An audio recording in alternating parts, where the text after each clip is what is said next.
অভিজিৎ দুৱৰাৰ কবিতা অৱশেষত পাঠ মানস প্ৰীতম শইকীয়া। স্তব্ধ সময়, স্তব্ধ ঠাই, বেদনাবোৰ কিন্তু বৈ যায়, কৰোণা আহি পদূলি পায়। হয়, অৱশেষত অসম ললেহি ঠাই। ককাই ঐ, ভাই ঐ, নাহিবি ওলাই, মৰিলে কোনেও কাকো চাওঁতা নাই। হাই ভাই, হাই ককাই, কৰি লাভ নাই, মৃত্যু আহি দুৱাৰ দলি পায়। আমি আছো হাত সাৱটি চাই। হাই, আৰু যে যাব নোৱাৰি, হাই, এখোজ গ'লেই কৰোণাই কৰিব চাই। কোনে কাক কৰিব সহায়, পুলিচৰ লাঠি কোব খাই লকডাউন চাবলৈ যায়।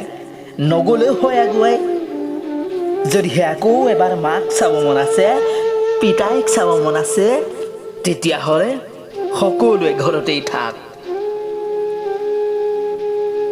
থাকিবি আলু পিটিকাৰে খাই, নাখালে যে উপায় নাই, নহ'লে কৰোণাই নিব খেদাই।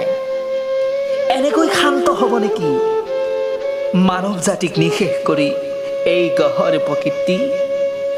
মৰমৰ ককাই, মৰমৰ ভাই, আকৌ এবাৰ দিছো সকীয়াই।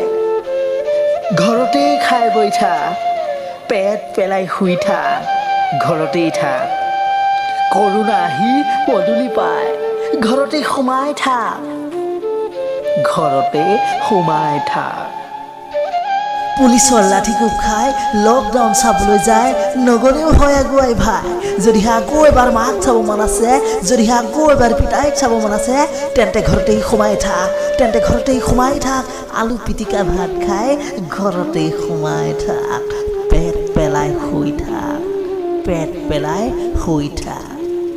কৰোণা আহি পদূলি পালেহি, ঘৰতে সোমাই থাক, আলু পিটিকা ভাত খাই পেট পেলাই ঘৰতে সোমাই থাক।